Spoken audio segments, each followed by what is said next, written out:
Oke, Assalamualaikum warahmatullahi wabarakatuh. Selamat sore. Perkenalkan, nama saya Muhammad Ilham Hendra Saputra dengan NIM J1A 220055. Di sini saya akan mempresentasikan skripsi yang berjudul perbaikan proses produksi pati sagu dengan desain rumah pengering. Oke, untuk selanjutnya. Oke, adapun beberapa bab yang akan saya jelaskan. Yang pertama yaitu ada pendahuluan, kemudian yang kedua metode, yang ketiga hasil pembahasan, dan yang keempat terakhir simpulan dan saran. Yang pertama yaitu ada pendahuluan. Latar belakang. Indonesia merupakan negara dengan area tanaman sagu terluas di dunia, yaitu sekitar 5,5 hektar yang tersebar di Kepulauan Riau, Maluku, Papua, Sulawesi, Sumatera, Kalimantan, dan Mentawai. Bintoro et al. 2017.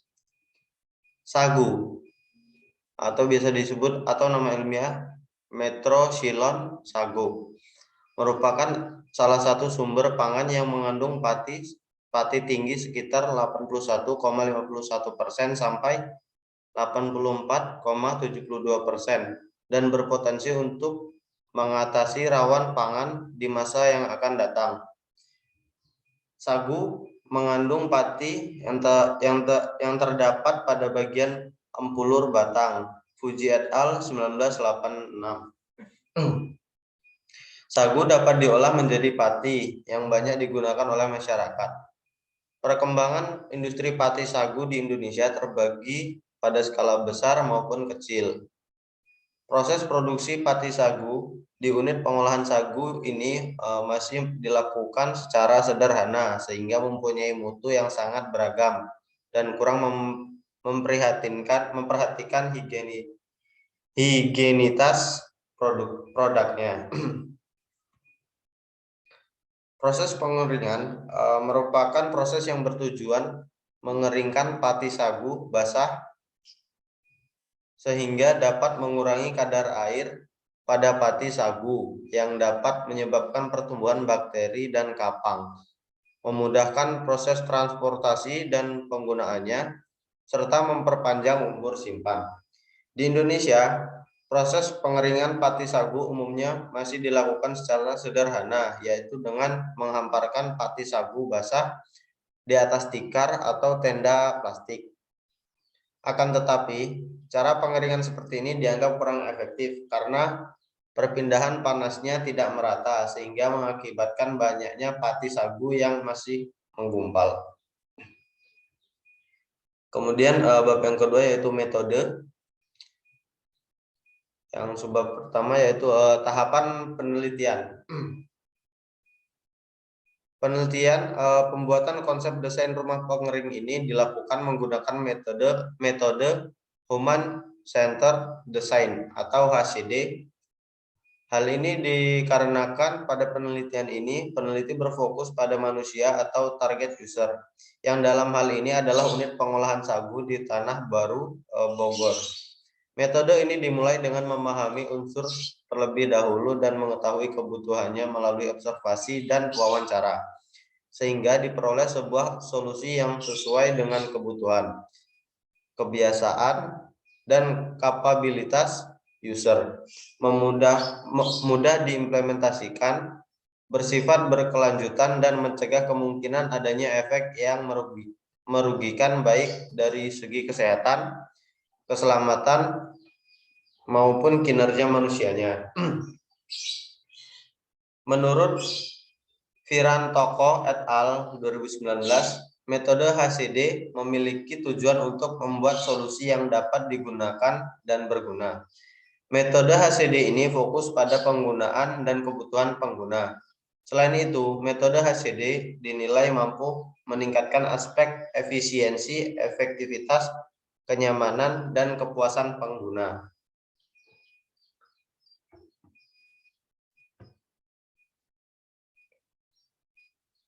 Kemudian ada yang pertama yaitu setelah tahapan penelitian yang pertama yaitu adalah tahap identifikasi masalah.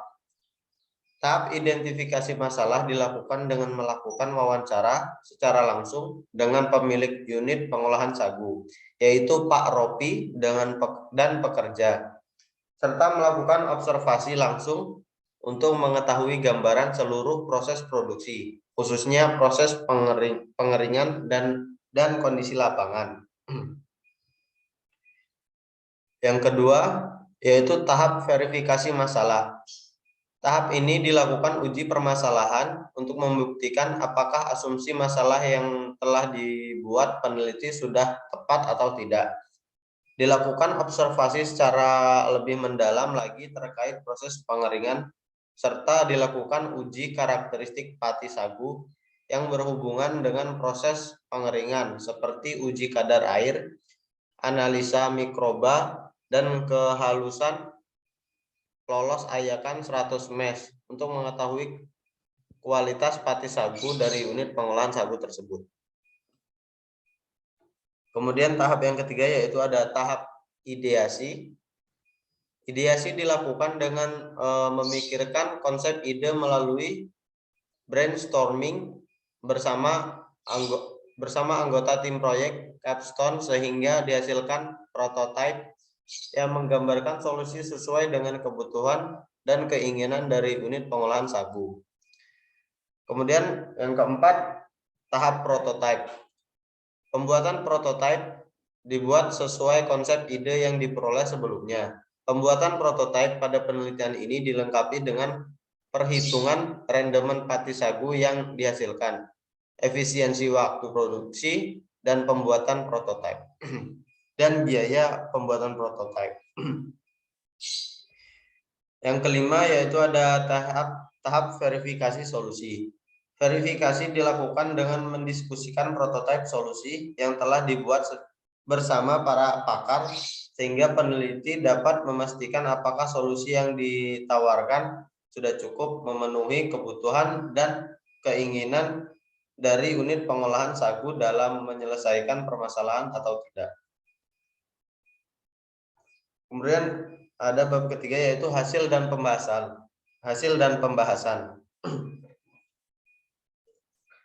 Yang pertama, identifikasi masalah. Hasil dari tahapan identifikasi masalah adalah pencarian fokus masalah melalui observasi dan wawancara. Melalui tahap ini peneliti mendapatkan informasi mengenai profil pemilik usaha, kondisi usaha sejak awal berdiri hingga saat ini, gambaran proses produksi pati sagu, serta permasalahan yang ada. Selain wawancara, dilakukan observasi secara langsung ke unit pengolahan sagu.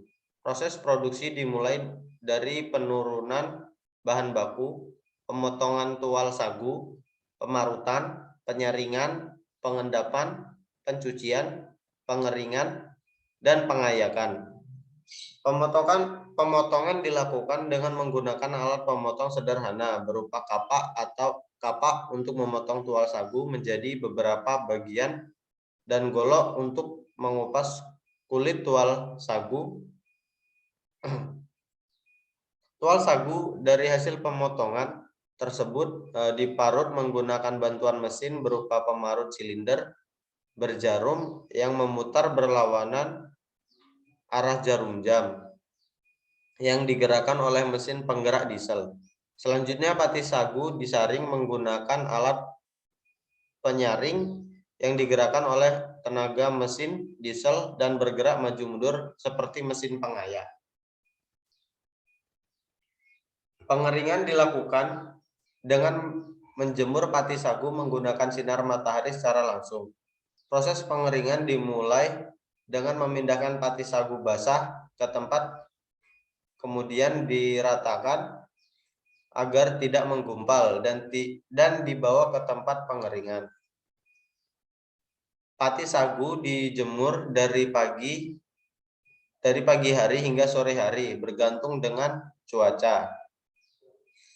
Kondisi pati sagu selama pengeringan pun tidak higienis. dikarenakan proses pengeringan pati sagu dilakukan di halaman rumah yang terbuka dan banyak ditemukan kontaminasi kotoran hewan seperti ayam pada pati sagu yang dikeringkan. Selain itu, kondisi tempat pengeringan yang dekat dengan jalan raya menyebabkan adanya kontaminasi debu dalam pati sagu. Kemudian, karena bergantung pada cuaca, keterbatasan tempat pengeringan dan waktu pengeringan yang terlalu lama, sehingga menyebabkan pati sagu basah menumpuk di bak penirisan. Penumpukan di bak penirisan menyebabkan idle serta peningkatan pertumbuhan kapang yang mengakibatkan mutu pati sagu yang dihasilkan menurun.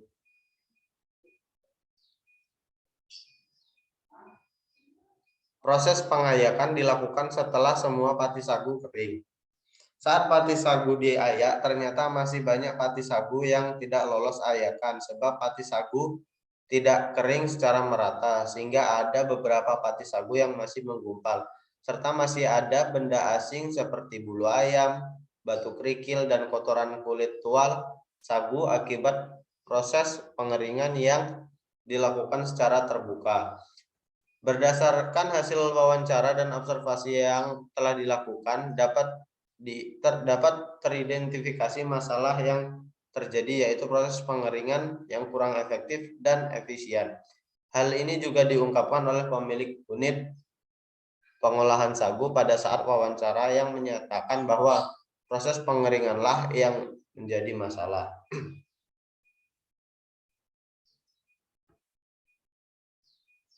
Kemudian yang kedua, verifikasi masalah. Proses pengeringan merupakan proses yang bertujuan untuk mengurangi kadar air pada pati sagu, sehingga pertumbuhan bakteri dan kapang dapat dikendalikan. Proses pengeringan merupakan satu-satunya proses yang dapat mempengaruhi kadar air pada pati sagu. Apabila kadar air pati sagu melebihi standar, menyebabkan pertumbuhan bakteri dan kapang tumbuh yang cepat yang menyebabkan kualitas pati sagu akan menurun. Hal ini juga berkaitan dengan umur simpan pada produk pati sagu yang dihasilkan. Kadar air yang tinggi akan membuat umur simpan pati sagu menjadi lebih pendek.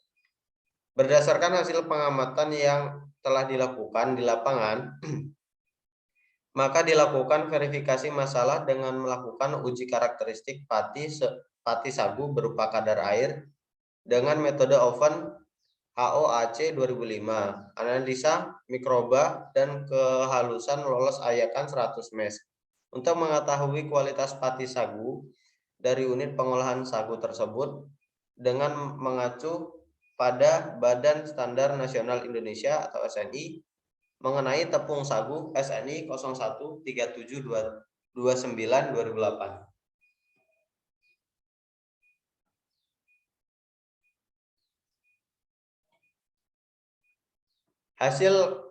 Hasil uji kadar air dan kapang pati sagu unit pengolahan sagu memiliki nilai melebihi batas yang telah ditetapkan dalam SNI 3729/2008. Kadar air memiliki fungsi untuk menentukan kesegaran dan daya awet. Normilawati et al. 2019. Dalam pati, kadar air berkaitan dengan daya awet pati. Kerusakan pati seringkali disebabkan karena adanya aktivitas mikroba. Semakin tinggi kadar air, aktivitas mikroba akan semakin tinggi atau cepat berkembang biak dan akan lebih cepat menyebabkan kerusakan pati. Pinem et al. 2017. Hasil uji kadar air pati sagu unit pengolahan sagu memiliki nilai kadar air sebesar 18,22%. di mana hasil tersebut melebihi batas yang telah ditetapkan dalam SNI 3729/2008 yaitu maksimal 13%. Berdasarkan hasil uji total mikroba menunjukkan bahwa pati sagu yang dihasilkan memiliki total mikroba di bawah nilai SNI. Namun untuk jumlah cemaran kapang menunjukkan nilai yang lebih tinggi dari nilai SNI. 3. Ideasi. Selanjutnya dari permasalahan terkait proses pengeringan yang kurang efektif dan efisien karena memerlukan waktu lama dan masih bingung bergantung kepada cuaca, serta banyak benda asing yang masuk ke pati sagu yang dijemur, seperti debu dan kotoran ayam, diperoleh ide solusi melalui brainstorming dan studi literatur, yaitu pembuatan rumah pengering. Dengan adanya rumah pengering, ini diharapkan waktu pengeringan lebih singkat tanpa bergantung pada cuaca, serta dihasilkan pati sagu dengan kering yang merata dan bebas dari berbagai benda asing. Pada dasarnya, proses pengeringan diharapkan dapat membuat mikroorganisme yang terdapat pada bahan dapat mati sehingga umur simpan pati sagu dapat lebih lama dan nilai tambahnya meningkat. Namun karena pengeringan yang dilakukan tidak stabil, maka potensi mikroorganisme patogen yang harusnya mati pada proses penjemuran kurang maksimal. Maka dilakukan penanganan dalam proses pengeringan, yaitu membuat alat dan tempat pengeringan yang efektif dan efisien.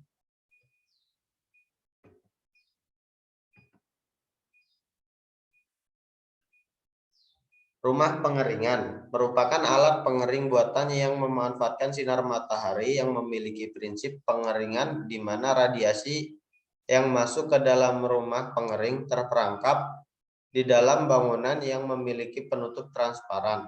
Akibatnya panas di dalam bangunan meningkat. Kemudian panas yang dihasilkan digunakan untuk menguapkan air yang terkandung di dalam produk. Rumah pengeringan selain digunakan untuk mempercepat proses pengeringan juga digunakan untuk mengurangi bercampurnya debu dan kotoran yang dapat bercampur ke pati sagu selama proses pengeringan. Ramli et al. 2007. 4. Prototype. Berdasarkan kriteria-kriteria yang ditetapkan, dilakukan literatur review untuk menentukan rumah pengeringan yang sesuai dengan kriteria di atas. Dilakukan literatur review mengenai bahan-bahan yang akan digunakan untuk membangun rumah pengeringan, seperti pemilihan bahan, penutup, dan bahan rangka yang akan digunakan, tipe atap yang cocok, suhu di dalam rumah pengeringan, dan lama waktu pengeringan di dalam pengeringan di rumah pengeringan. Bahan yang sering dipilih sebagai penutup rumah pengeringan biasanya adalah polikarbonat PC, ada plastik UV, kaca, dan polivinil klorida atau PVC.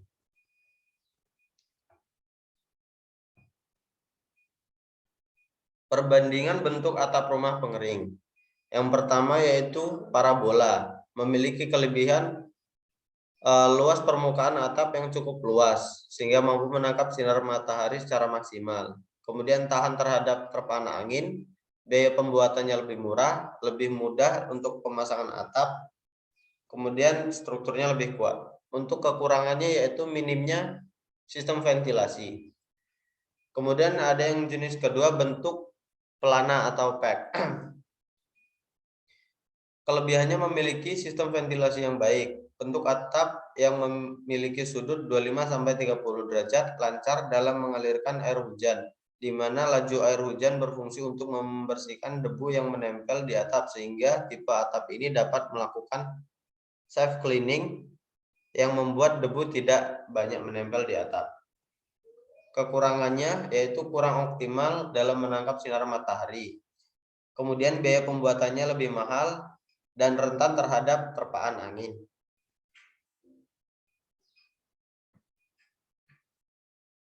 Kemudian ada perbandingan bahan penutup rumah pengering.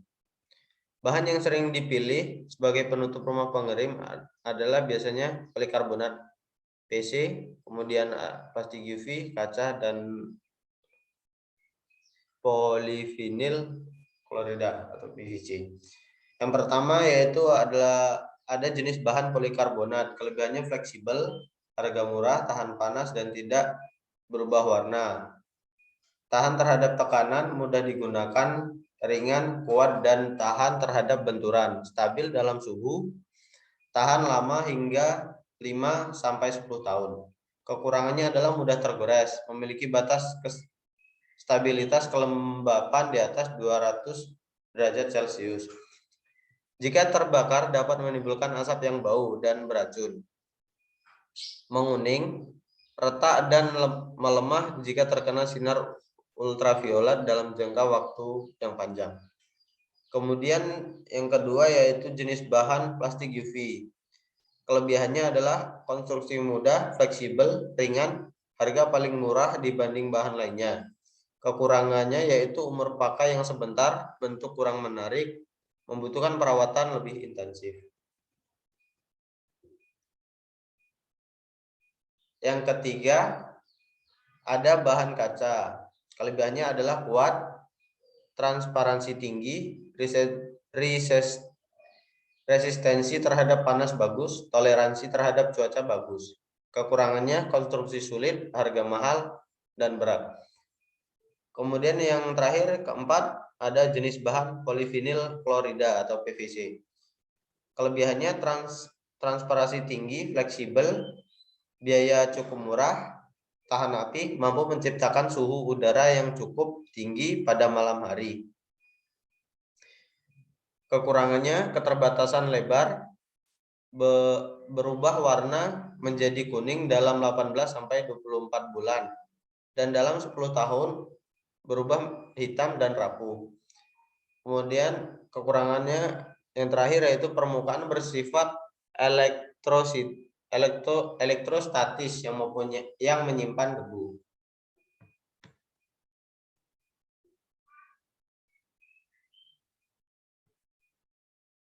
Kemudian selanjutnya ada perbandingan material kerangka rumah pengering. Rangka bangunan yang digunakan untuk mendirikan rumah pengeringan dapat menggunakan beberapa bahan, diantaranya kayu dan baja ringan yang umum 12 digunakan.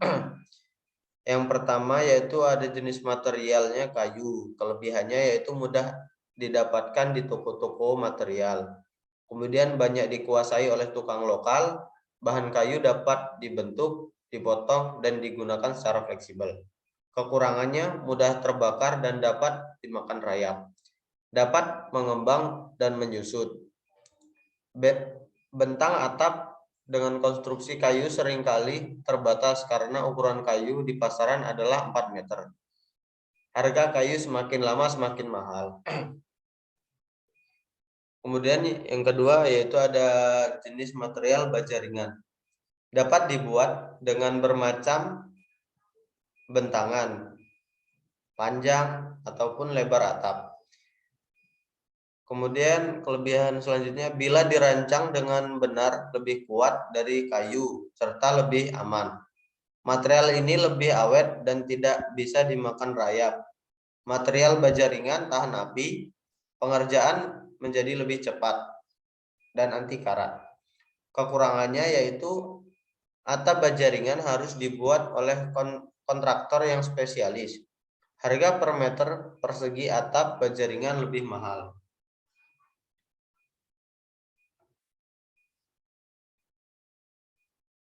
Oke, selanjutnya. Berdasarkan literatur review di atas, dipilih desain rumah pengering dengan tipe atap parabola atau lengkung. Hal tersebut karena dinilai sesuai dengan kriteria rumah pengering yang diusulkan, yaitu biaya murah dikarenakan pengolahan sagu tidak mempunyai modal yang cukup untuk membangun rumah pengering apabila biayanya tinggi. Kondisi unit pengolahan sagu yang berdekatan dengan jalan raya juga menjadi pertimbangan karena hal ini berarti lingkungan tersebut merupakan daerah dengan tiupan angin yang tinggi sehingga diperlukan model untuk pengeringan yang tahan terhadap terpaan angin. Yang kelima, verifikasi solusi. Prototipe rumah pengeringan yang telah dibuat sebelumnya, kemudian dilakukan pengujian solusi dengan melakukan diskusi dengan pakar. Pakar yang dipilih yaitu Bapak Dr. Leopold Oscar Nelwan, STP MSI, ahli rumah pengeringan yang telah banyak melakukan penelitian mengenai rumah pengering.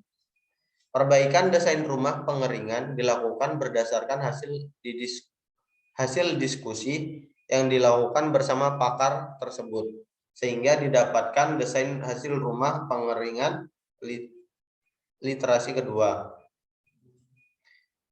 Terdapat perbedaan pada desain yang dapat terlihat dari posisi blower yang sebelumnya berada di bagian atas. Pada prototipe di iterasi kedua ini diturunkan sedikit ke bawah, berada di tepat atas rak dengan tujuan agar aliran udara yang masuk yang dapat langsung melewati bahan dan membuat bahan lebih mudah kering dan keringnya merata. Kemudian ditambahkan ventilasi dengan tujuan memaksimalkan sirkulasi udara rumah pengeringan. Yang keempat yaitu ada simpulan dan saran. Simpulan. Pembuatan rumah pengering untuk solusi permasalahan proses pengeringan di unit pengolahan sagu didesain dengan tipe atap parabola lengkung atau arch agar tahan terhadap terpaan angin, serta dipilih polikarbonat sebagai penutup rumah pengering karena transmisivitasnya yang hampir menyamai kaca, yaitu 79–87%, dengan harga yang cukup murah, tahan terhadap panas dan tidak berubah warna. Pemasangannya mudah, kuat, tahan terhadap benturan, suhunya stabil, dan umur pemakaian yang lama, yaitu tahan hingga 5–10 tahun ke depan. Kemudian baja ringan dipilih sebagai rangka bangunan rumah untuk rumah karena anti karnat dan tidak dapat dimakan oleh rayap, karena berarti yang berarti lebih awet dan tidak memerlukan biaya perawatan yang tinggi. Lebih kuat dan aman daripada kayu serta dapat dibuat bermacam bentangan. Rumah pengeringan juga harus memiliki blower yang dengan laju aliran volumetrik udara sebanyak 4.608 meter kubik per jam, sehingga mampu mengeringkan pati sagu sebanyak 456 kg selama 8 jam dengan suhu rata-rata berkisar antara 35–50 derajat Celcius. Kemudian yaitu ada saran. Penelitian lebih lanjut terkait karakteristik pati sagu setelah perbaikan serta mendesain solusi baik sistem maupun alat untuk mempersingkat proses penirisan pati sagu, misalnya membuat desain rumah pengeringan dengan sumber energi dari biomasa sehingga pengeringan dapat dilakukan kapanpun dan kapanpun, bahkan sesaat setelah pendesain dilakukan. Sekian presentasi dari saya. Maaf bila ada salah kata dalam pengucapan saya tadi. Saya akhiri. Assalamualaikum warahmatullahi wabarakatuh.